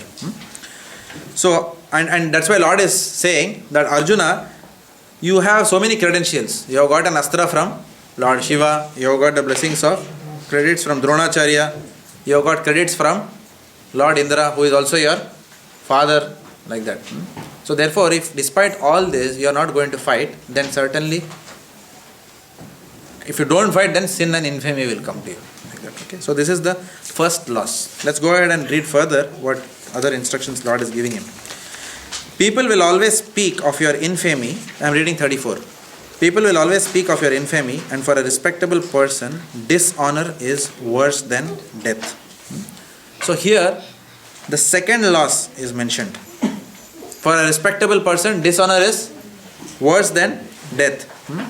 Now, one may ask a question that why does a devotee bother about dishonor? Na janam, na dhanam, na sundarim, kavitam va jagadisha kamaye, mama janmani janmanishvare, bhavat bhakti rahetu kitoi, trinadapi sunichena, taroriva sahishnuna. You treat me in whichever way you want, but I will always give respect. Okay, so treat me whichever you want. So why Lord is, so why does a devotee care about infamy? Why is the Lord specifically talking about sin and infamy, knowing very well Arjuna is a devotee? Coming back to your point, Tarun Prabhu. See, the Lord is dragging him to which conversation? Varunashrama Dharma. The Lord is not speaking on the platform of Bhakti Shastras. He is speaking on the platform of Dharma Shastras. He is speaking on the Varunashrama Dharma. That's why Lord is deliberately poking him like that. No? Your infamy, you will become less famous. Right? On the platform of Bhakti, if you tell, Prabhu, please do services carefully, otherwise, you will not be as popular in the temple. So you will say, hang on, Prabhu, 1 minute, I am not doing this service for popularity. I don't care. I do it for the Lord's pleasure. That's how a devotee will say. So devotee doesn't care for infamy. But Lord is now bringing Arjuna to this platform. Again and again you see, he is bringing him to this platform so that he can speak on Dharma Shastra first. Clear that and then go to the higher. He is bringing him down so that then the yoga ladder can be spoken. The ladder can be only appreciated when you are on the ground and then you can say, oh, there is a ladder, there is something high. Like that. Now the example of Ashwathama is also relevant here. Ashwathama, when Ashwathama killed the children of the Pandavas, that time there was a big debate. Ashwathama was caught and brought in front of Draupadi. Okay, and immediately Bhima immediately wanted to finish him then and there. Right? So Draupadi said, stop, don't kill him. She gave 2 reasons. What are the 2 reasons? One is he is a Brahmana. Another is he is son of Guru. Right? So don't kill him. And they did not know what to do. So Krishna already said, they asked Krishna said kill him. Okay, because you can kill some 6 type of offenders. You remember 5 type of offenders we saw earlier? One who runs away with somebody's wife, and one who sets fire to someone's house, blah blah blah. So you can easily kill that offender. So Lord Krishna is also saying kill him. And then Draupadi is saying no, don't kill him. Now what to do? No, so they are kind of vacillating between this and that, not kill, not to kill. So they finally go to Lord Krishna and say, you only clarify now. What? So Lord Krishna is using this verse. Shave his head half and then send him back like that. Why? Because for a Kshatriya, dishonor is worse than death. Like that. So that is what Lord Krishna is also recommending over there. Same principle is coming. Again, in this class you have given an example of Yudhishthira Maharaj and Arjun. Yeah, Yudhishthira Maharaj and Arjun. Correct. Yeah. But Ashwatthama is not a Kshatriya. Huh? Ashwatthama was not a Kshatriya. Ashwathama was a Brahmana, but he was doing the role of a Kshatriya at that point in time because he was actually fighting on the battlefield. Brahmanas don't go to the battlefield with bow and arrow. Right? Brahmanas are only the think tank of society. They don't come to the battlefield. A Brahmana's duty is patan pathan. He has to sit and do dan and pratigraha. Like that. It's a different set of duties. Yes? Yes. He was a Brahmana, yes. He is not supposed to be there. A Brahmana strictly is not supposed to be in battle. So where did Dronacharya acquire his skills? That's a side question. We'll deal it separately. Put it in the car park. Okay. But he was acting as a... Maybe IIT Kharagpur, I don't know. He was acting as a Kshatriya. Huh? Dronacharya was acting as Kshatriya while he was in... Dronacharya was acting as... Yeah. He was fighting, actually. He started teaching the Kshatriyas. Actually, it's a different story. Dronacharya only was a teacher. He was teaching archery. He will not come and actually do the job of fighting. But what happened was he had a vested interest, because why? That fellow was there on other side, Drupad. That is why. So that is a mood. You know that essay. This is an essay topic for some of you. I just wanted to clarify, Brahmanas are also taught the skill of archery and so on.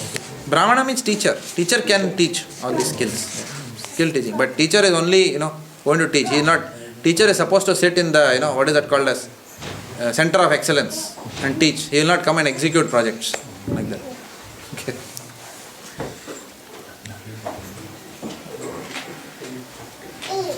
Yeah. And Lord Krishna is finally cautioning that if you misuse my friendship, you will lose all fame as a devotee. Like that. So therefore, here Lord Krishna as Guru is constantly goading Arjuna to do his duty as a Guru.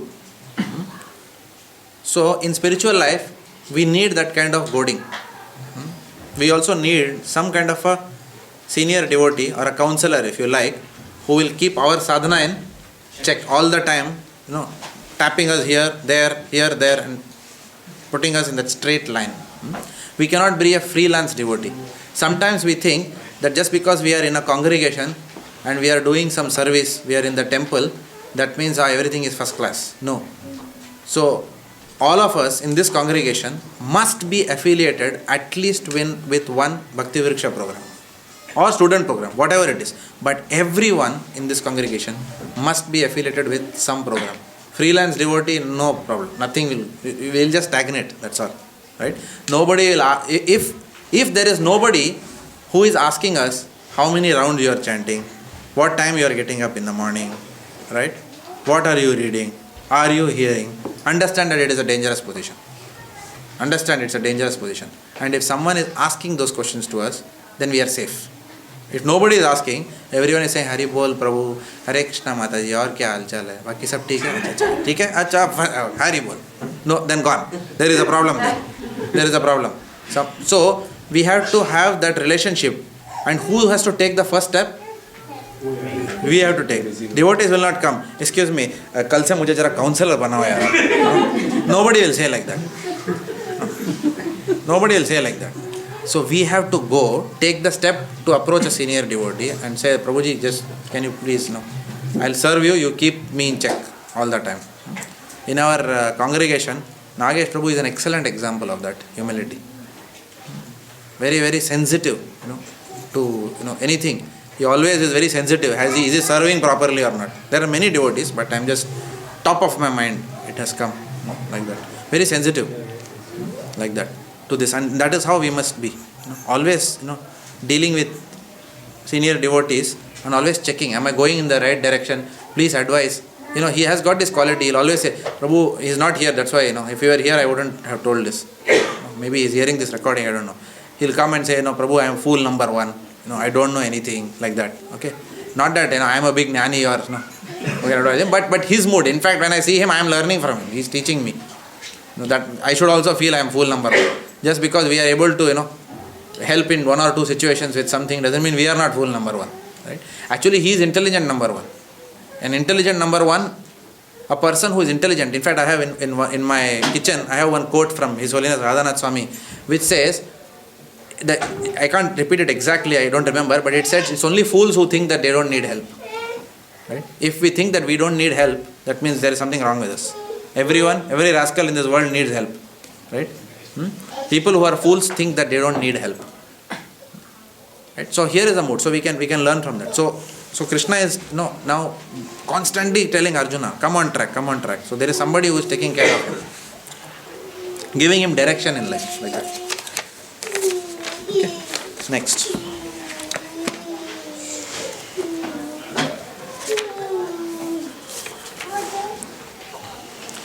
The great generals who have highly esteemed your name and fame will think that you have left the battlefield out of fear only, and thus they will consider you insignificant. Radhavalla Prabhu, you want to read? Lord Krishna continued to give his verdict to Arjuna.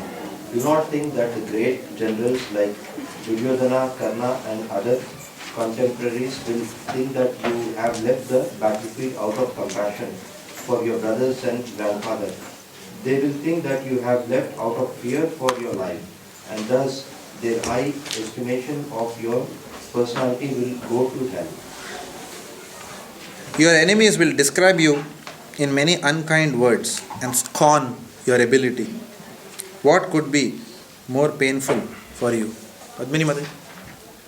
Lord Krishna was astonished in the beginning at Arjuna's uncalled for plea for compassion, and he described his compassion as befitting the non-Aryans. Now in so many words, he has proved his statements against Arjuna's so-called compassion.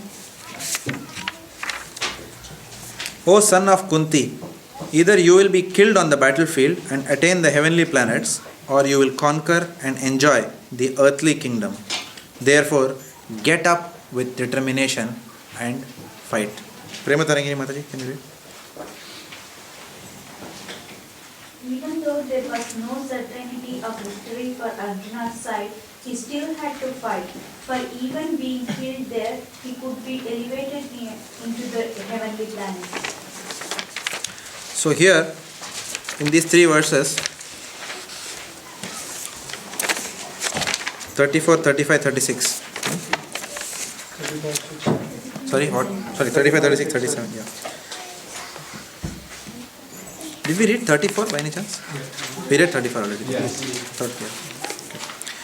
So, starting from 33, as I mentioned, the first loss of Arjuna was mentioned. What is the first loss? Sin and infamy. In 34, the second loss is mentioned, which is dishonor. Losses by avoiding to fight.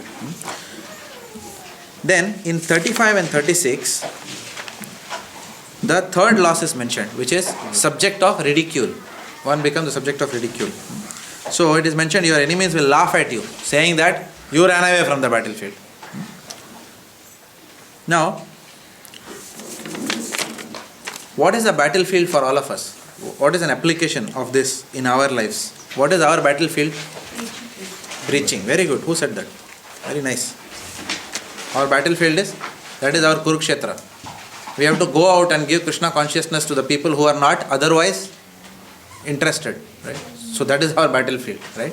Now in this battlefield, we have to ensure that our enemies do not laugh at us. See what Lord Krishna is saying. Your enemies will laugh at you and say that you have ran away. But in this battlefield, we should not be concerned about our enemies laughing at us.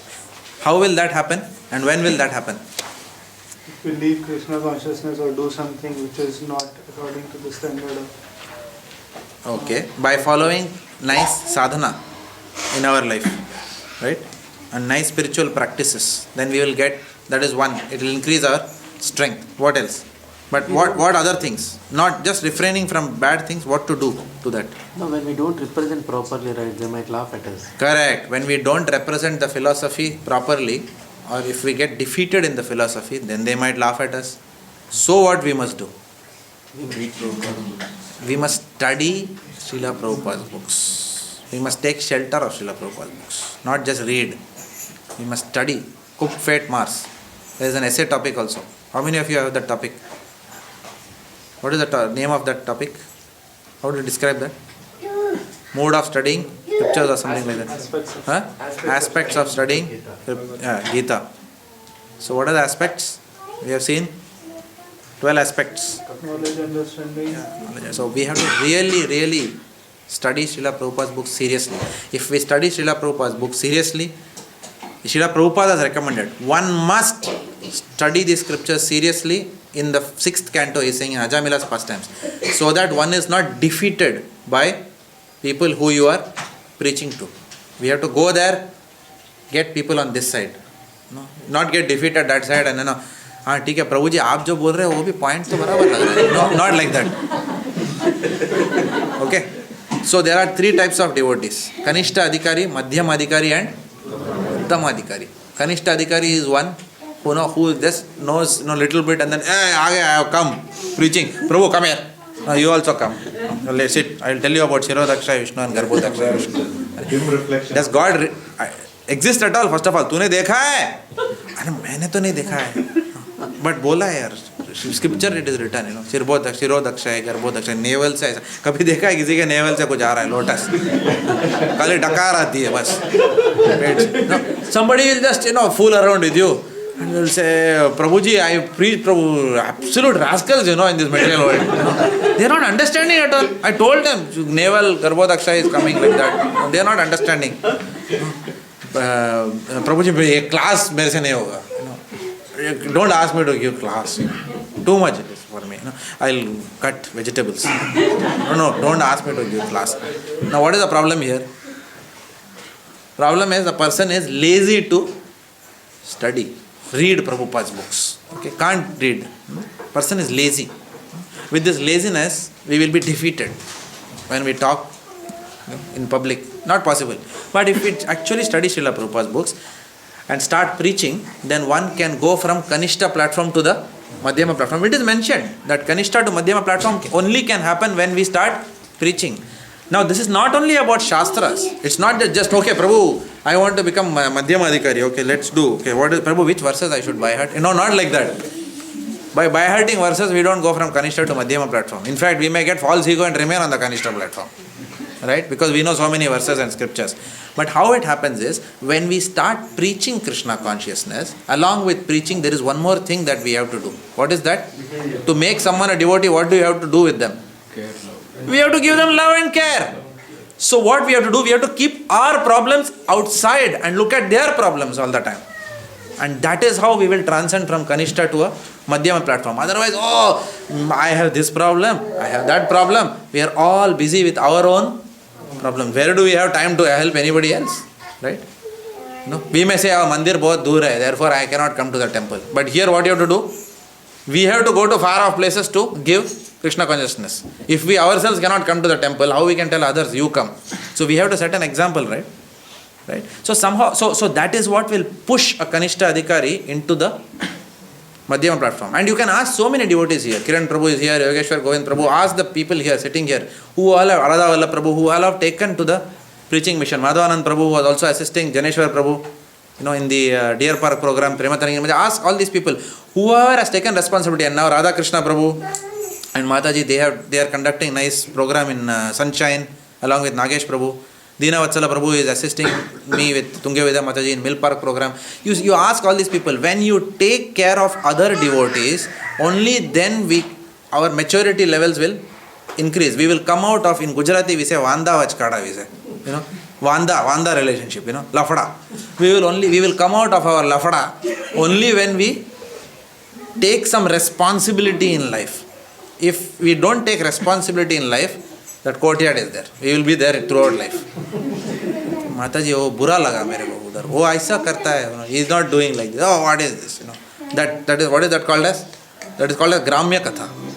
That Gramya Katha will go on. But the moment you take responsibility, then you know, 7 o'clock I have to give class. So I have to read. As a member, we may say, chalega abhi. Jagannath Ram will not know whether I have read or not. But Jagannath Ram, can he afford? He cannot afford, because then people will finish him off. Right? He will say, Prabhu, are you reading or not? Looks like you are not prepared for today's class. You are putting yourself under the lens. Okay, sorry, I am not talking about myself here. I am saying that essentially when we push ourselves to do something, then only we will actually end up lifting ourselves. That pressure nobody outside will put on us. Okay? People will give us direction that you must start preaching. But then if we don't take it up, then what can you do? You can give 1,000 excuses. Abhi thoda job theek chal raha hai, settle down a little bit. Nothing is going to happen. Material world, who will settle down in the material world? Material world is meant to unsettle us. So yahan pe kaya ka settle down? No settling down is possible. So start. Start programs. Go out and give this philosophy. Unless you start preaching, you will never ever have a compelling reason to study. Even these exams, in Tamil we say, OP adichu pass aayita. Something you can write, that devotees are compassionate. Even if I write something absurd, at least they will not fail us. They will not harass.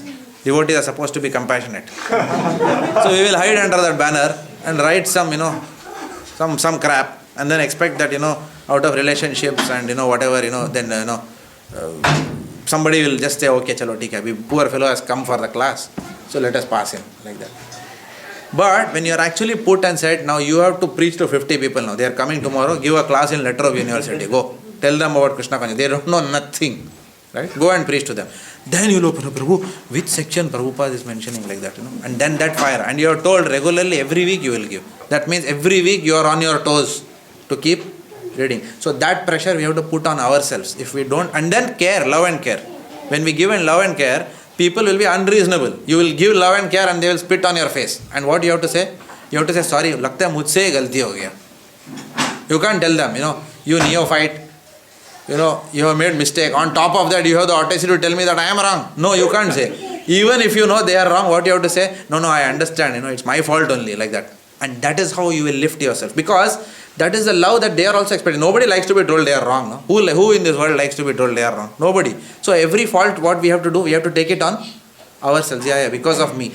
And by that, it will sometimes it's very difficult for us also, because we are also normal people. We also need love. Somebody to love us. But you will do all this service and people will throw those big brickbats at you all the time. But by taking it, what happens? We start learning how to become selfless. And that is what lifts one from the Kanishta to the Madhyama platform. Always thinking about others. And also when you start preaching, what will happen? People will look at you with a lens. तुम तो preacher है यार, अभी हम तो ठीक है, I went out in hotel and had masala dosa, but you are saying that only eat Krishna Prasadam. So we are putting pressure on ourselves then to be put under the lens of everyone. And when we are put under the lens of everyone, then at least for prestige sake initially, and credibility sake, we will be disciplined. But then by putting ourselves under that pressure, then it will become natural to become disciplined. Does it make sense? I don't know in which context I started this. Yeah, but this is a practical application. So Lord Krishna is saying about embarrassment. So devotees in their Kurukshetra, we should guard ourselves against being embarrassed by lifting ourselves into the Madhyama platform like that. Pardon me? Quick one. Yes. So you said everybody should come to the platform of preaching, right? Correct. So how about devotees doing other services? So gradually they also should come into preaching, or? Yes. That's what So it's like a company. For example, how many years do we only want to be a ABAP programmer, right? Or a programmer? Everyone has to eventually take higher and higher responsibility in the corporate life. Same principle, right? So what we do is we teach others how to do programming. So as a manager, then you decide a learning course such that you will develop more programmers like yourself. So then they do that job, and then you lift yourself to be a team lead. Then you develop others who will become team leads to become a project manager. Then you develop others to become project manager to become one level above that. Then you develop others to become that, and you go one level above. Same corporate principle here also. Anirudh Prabhu, I'll tell you what, I'm frankly telling you, one day I was cutting, I told you many times, one day I was cutting vegetables there. I started that service, 1 year I was doing, but one day I was just cutting, and then Anirudh Prabhu tapped me in the shoulder behind. He said, Jagannatharam, what are you doing? I said, Prabhu, cutting zucchini. He said, at least put that, what is that called as? The katra, that plate, because I was scratching that surface. And then I said, oh, sorry, Prabhu. He said, no, don't worry, it's not your fault. Don't you think you're in the wrong place? He said, And then he told me, if you have time here, I would rather you open another Bhakti Vriksha. Don't come here, he said. So he gave me that instruction. He knows where I will fit and where I am a misfit. Right? Of course, I can still say, no, I will perfect the art of cooking. And it may not be impossible. All I have to put is a plate, and then I have to ask, somebody will help. I'm sure all of you, many of you are great cooks here. I have to learn from you, and then, it is good for my humility also, that I do a service which I am not good at. Right? So that, for my humility is good. So, yes, later on I took that service of that, fruit offering. At 3, service from 2:30 to whatever, fruit offering service, which we did for almost you are there with me, you and who are there with us? Suchitra Prabhu. We did it for almost 1.5 years, or something like that. Vishwatma Prabhu also joined. But later on again, this instruction was there. If you have time, then better open. And that time Karunamurthy Prabhu, who is, Krishnamurthy Prabhu, right? So he came back, and then I was chasing up with him since last 3 years. Start a program in the northern suburb, which Anirudh Prabhu wanted. And then I said, okay, I'll give up that fruit offering service if I have to go out and preach somewhere. So then we started the Mill Park Bhakti Vriksha program like that, right? So sometimes we will have to make this service. And then fruit offering, there are other devotees who can do, right?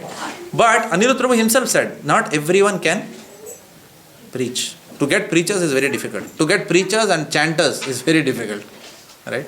Services, yes, we still can get people. We can train someone and then do. Even people who are not regular devotees, they also do pot washing there, right? And to be very honest, I can tell you, in Toronto, my first service was pot washing. I washed pots for almost 1.5 years in Toronto. Big pots. There I learned that, how to do pot washing, and I used to love that service. But later on, when the Bhakti Vriksha responsibilities increased, when Jayapataka Maharaj came there and he specifically instructed us, start Bhakti Vriksha program, Gopal Krishna Maharaj, then I didn't have time to do that. Then it was more like go to the same kitchen and find, or move to the temple and find out who all can be got into programs, so that we can cultivate. And then through the programs, then automatically people will come and say, Prabhu, I will thoda service karta hu. So you will then, through your programs, you will be able to generate people and replace them in those services. So, but we will have to constantly lift our game. So whose question? Your question. Was it answered now? Okay. Okay, we'll go ahead to text 38. Do thou fight for the sake of fighting without considering happiness or distress, loss or gain. Now this is a very important verse. Please understand this verse very carefully. There's a major transition that is going to happen in this verse. Okay. Do thou fight for the sake of fighting without considering happiness or distress, loss or gain, victory or defeat, and by doing so you shall never incur sin. Madhavanand Prabhu, you want to read? Lord Krishna now directly says that Arjuna should fight for the sake of fighting because he desires the battle. There is no consideration of happiness or distress, profit or gain, victory or defeat in the activities of Krishna consciousness. That everything should be performed for the sake of Krishna is transcendental consciousness, so there is no reaction to material activities. He who acts for his own sense gratification, either in goodness or in passion, is subject to the reaction good or bad.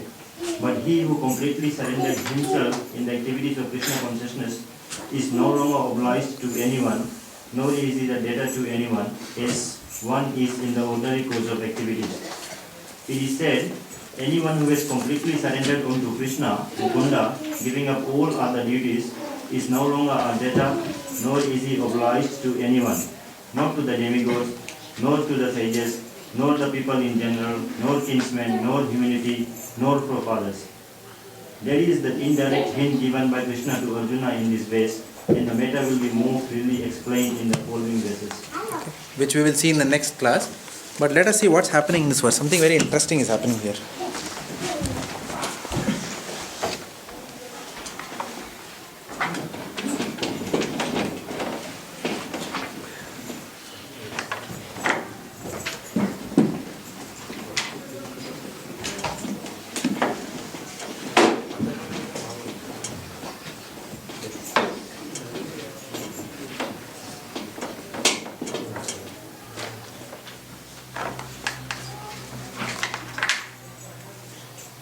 So, between verses 11 and 30, Lord Krishna refuted based on jnana. Is clear? Then what happened between 31 to 37, he is refuting based on or fruitive activity. Now please understand, activity, but that activity is fruitive. Because what are some of the benefits of that activity? Famous. Famous is what? The desire to become famous comes from, it's a fruitive activity, right? Fruitive means something which is motivated by material results. So there is jnana platform, then there is, now he has explained 31 to 37, he has explained the platform of karma.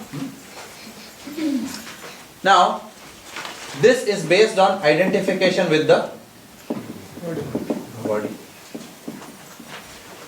This was not identifying with the body. Everyone with me so far? Yeah?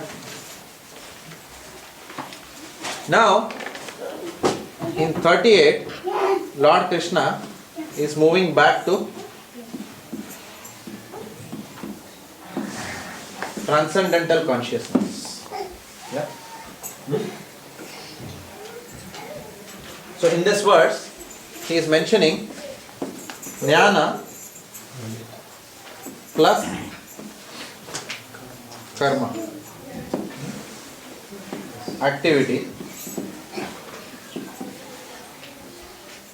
In 38, he is still mentioning jnana plus karma activity, but he is removing the word fruitive from here. Okay?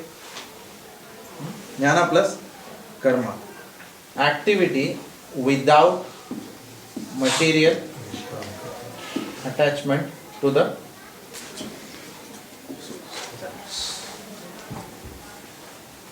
so if you read the translation carefully, now this is coming about.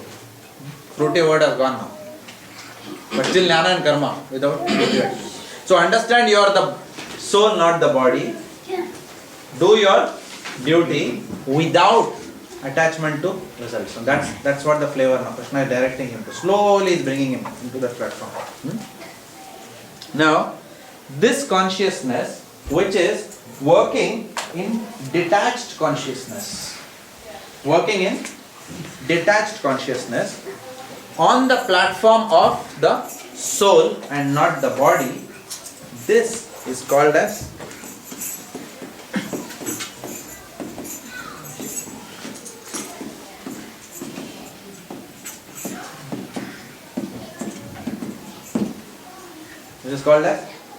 Nishkama Karma Yoga.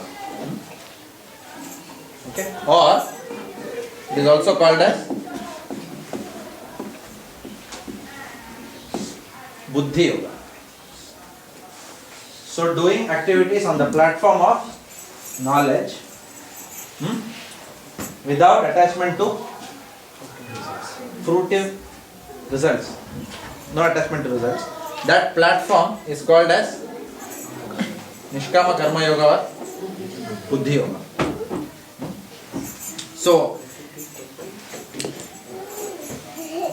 now Nishkama Karma Yoga has got two aspects. This Nishkama Karma Yoga can act under the platform of jnana or it can act under the platform of bhakti. Nishkama Karma Yoga can act on two platforms. It can act on the platform of jnana or it can act on the platform of bhakti. Here, you are not attached to the results in the jnana. Jnana plus detachment from results is different from bhakti plus detachment from results. Clear? Both are different. In jnana, your detachment from results is essentially being driven by the feeling that you are not this body. So why worry about results? Because everything is anyway temporary. So your jnana is driving your detachment from those results. Whereas the same nishkama mentality of detachment, nishkama comes from the word detachment. Nishkama means I am not doing it with a fruitive mentality. So there is some detachment. But if nishkama is mixed with jnana is called as buddhi yoga. But nishkama karma yoga can be mixed with bhakti also. Right? For example, I can say that I want to do this activity and offer the results to Krishna. So in one sense I am not working for a fruitive result. I am offering the results to Krishna, knowing him to be the Bhoktaram, the supreme proprietor, the supreme beneficiary of all sacrifices and austerities. Like that. Okay? So Nishkama Karma Yoga, I'll just put short forms. Nishkama Karma Yoga can be mixed with jnana or Nishkama Karma Yoga can be done on the platform of bhakti. So these are two things. Both of them do not beget any reaction. Both of them do not beget reactions. Does it make sense or no? So far. I will not load you with more information for today. Just remember this. We will discuss more about this in the next class.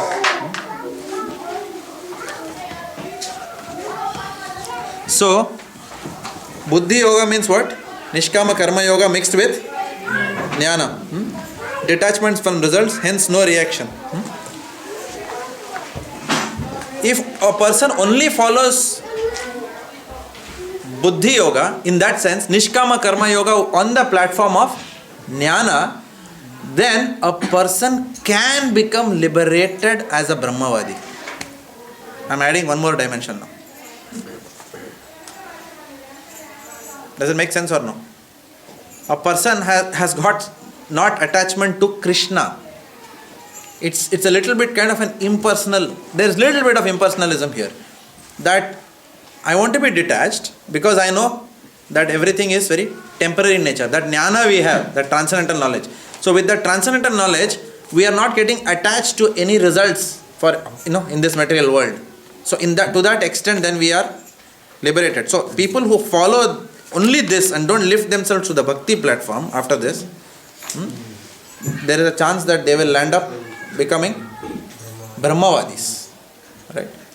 But a person who understands Krishna to be the proprietor, he may still be imperfect, he may still have material aspirations, but he will work but still offer the results to Krishna. He may still not, work means he may not work, he may not do that work which Krishna wants him to do, but he may do work and offer the results to Krishna. Krishna doesn't want me, for example, to work in National Australia Bank. Right? He may rather want me to do something else. But what I am saying is, sorry my dear Lord, I will go to National Australia Bank. But from my salary, I will sponsor something. So I am taking the fruits and I am directing the fruits of that activity somewhere. So, in one sense, I still am attached to what here? I am attached to the activity. I am not attached to the fruits of the activity. I am still attached to the activity. Does it make sense? Everyone with me or anyone lost? I am still attached to the activity. I may not be attached to the fruits of the activity. So Nishkama Karma Yoga with Jnana, Nishkama Karma with Bhakti, in both the cases attachment is not for that fruits of the activity. One is driven by knowledge of body and soul, one is driven by the desire to give it to Krishna. But in both cases, attachment to activity may still be there. But attachment to results is not there. That is common across both. What is the difference across both? One is driven by Jnana, one is driven by Bhakti. The one driven by Jnana will take one towards more like the Brahmavadi platform, and one driven by Bhakti will gradually lead one to becoming what is called as Akama devotees. So there is Sakama. Sakama means full of material desires. Then there is Nishkama. Nishkama means not worried about the results, but still there may be attachment to the activity. And then there is Akama, neither attachment to activities nor attachment to results. There is only one thing which they are attached to, serving the Lord. And we have seen that in the latest section of Srimad Bhagavatam. There is one interesting verse which we learnt. What is that? Narayana parasarve na kutaschana bibhyati swarga apavarga narakeshva api tulyartha darshanam. Devotees who are engaged in worshipping the Supreme, performing devotional life, performing devotional service unto the Supreme Personality of Lord God, do not fear any condition. They do not have any preferences. They are only interested in what? Serving the Lord in any situation. They don't fear any condition. You may put, now obviously that is an extreme case which is mentioned there, but they don't have any preferences of service. I remember Narsingha Kavach Prabhu, once he was lecturing, the ISKCON minister for deity worship, when he was lecturing in Srimad Bhagavatam class, somebody asked him, Prabhu, I want to do some garland service or something, but I get into problems because other Matajis are also doing their service. I am not getting to do Gaurnita garland, blah, blah, blah, blah. So Maharaj said, never be attached to your service, to one single service, but attachment should be for the principle of serving, not to a service, like that. Be attached to the principle of becoming a servant, but don't become too attached to an activity. So we are moving from the Sakama, then Nishkama to the Akama platform. Is that clear? Prabhu, then where do Mayavadis land then? Mayavadis? Yeah. At the end of their life, where do they land? Mayavadis go to hell, Prabhupada said. There is no discussion here for this is not at all concerned with Mayavada right now. We said Brahmavadi we said. Brahmavadis reach the impersonal Brahman, right? Correct. But Mayavadis as well are worshipping the impersonal part of it, right? Impersonal. Mayavadis are not worshipping anyone, they are worshipping themselves. They say, I am God. Who are they worshipping? They are saying they are Bhoktaram. So they better see a mirror and do arti to it. It is bogus. The moment you say Mayavadi, it is bogus philosophy. There is nothing. There is only one gate open for them, which is that come to the ocean of blood, pus, vomit and stool. Please come. Entrance is open for Mayavadis. So there is no way they will land up. They are killing Krishna. Where is the question of any progress? There will be some benefit for being sattvic. Please try to understand. There will be some benefit of being sattvic. That's all. Because they are not doing, they may not be otherwise doing, external sinful activities like meat eating or whatever. Yeah. Did you say? Okay, can I?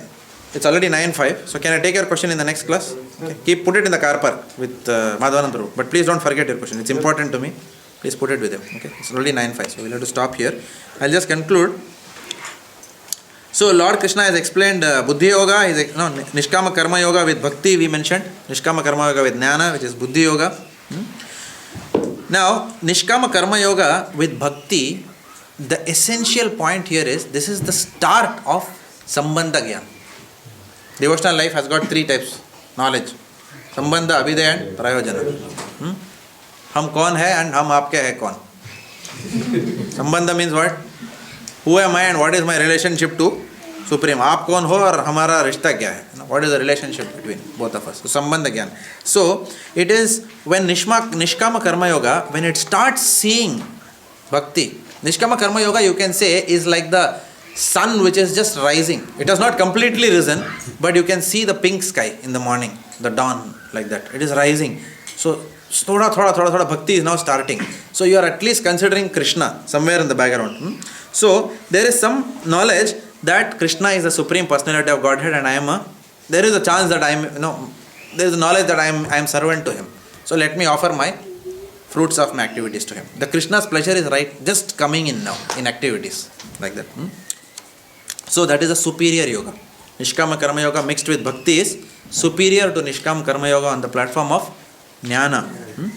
Therefore, Lord is saying, at least fight for my pleasure. Whatever fruits you are going to get out of this, you give it to me. What is that fruit? My pleasure is that fruit. I will be happy. You fight. That's all. You fight. And then these are the early indications that Lord is giving to Arjuna on Sarva Dharman Paritijya. He is saying, push aside all this. Now let us talk on the platform of yoga from now. Enough of dharma talk we have had now. We will talk on the platform of yoga. Enough of talk of karma, varnashrama dharma. Now we are talking about yoga, which is directly unto me. So he is showing some early indications. So from here, in the next section, we will now transition to Buddhi Yoga. We will discuss that in more detail. And we will take several examples from our day-to-day life on Nishkama Karma Yoga. What is Sakama, what is Nishkama, and what is Akama. We will cover all these 3 topics in the next class. Okay. Srila Prabhupada ki.